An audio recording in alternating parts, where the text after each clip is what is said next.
welcome back. The panel rejoins me to take a look at some big round 5 matchups. Well, let's start with the Raiders. Can they find themselves a win? They're so desperate for one. They come up against last year's premiers, the Panthers. Can they do it on Friday night, Tim?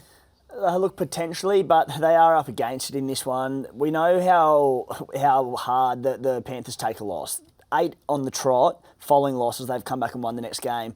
What's upset me a little bit with the Raiders in recent weeks is that they're lacking a little bit of strike power out wide. A lot of their game is focused through the middle, through their big, bustling forward pack.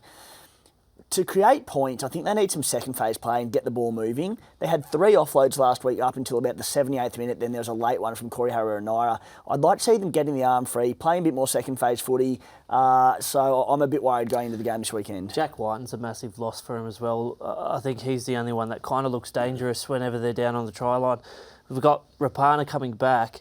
If I'm Ricky Stewart, I'm telling him, mate, be squeaky clean. We need your experience out there. But with Jordan, you just never know what's going to happen. He might fly out of the line and be out for another 2 weeks. So it's really on him to use his experience to get this side a win. I found it really interesting last week. We saw obviously a clear touch from the Parramatta Eels kicking to Taruva in that game and keeping away from Brian Toto. Taruva ran for over 300 metres. 170 of those were via kick returns. Toto still ran for 240 metres and he had 25 metres in kick returns, which is remarkable. Talk about Jordan Rapana. The last time they played, there was a bit of niggle. Steve Crichton, being a bit lippy, 2 sides came together. So there is that bit of bad blood there. If you're Ricky Stewart, do you use that to try and fire up your team, knowing that you've lost Jack Whiten? But the balance there with some of their players is you don't want to get suspended again, but they're a type of side, they're not going to blow a team away. They need to get in that fight. They need to get in that grind. And is that the way to do it?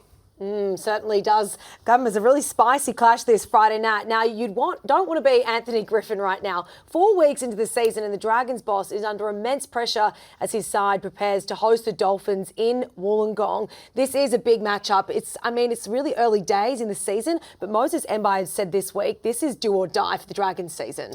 Yeah, and when you say that, you're hoping that the players come out and perform for their coach. The last 2 weeks, they had in the last 10 minutes against the Broncos, faded out, and then against the Sharks, they just didn't come out of the sheds. So they need to come out and put on a performance for their coach, for their town, and get some pride back in their jersey. Is that sort of what spurs on a team when they are so desperate that the Dolphins need to be wary of, do you think, Chris? I think so. When your back's against the wall, you do want to come out firing. However, in saying that, when you do have a lot of external distractions, that can take away from your performance. You can be too worried about everything else that's happening in the media, all the talk, all the uncertainty, particularly around the coach, especially for the guys potentially that are off contract and not knowing where they sit.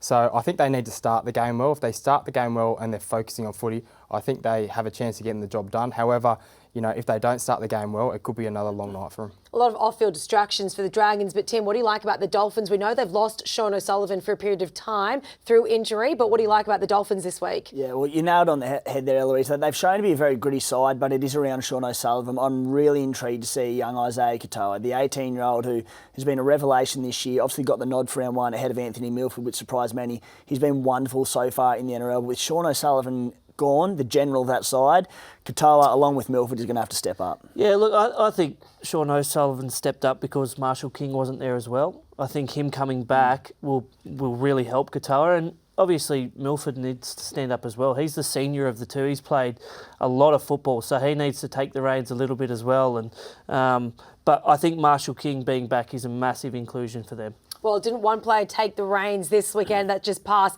Cronulla Sharks, Nicho Hynes, he was so impressive.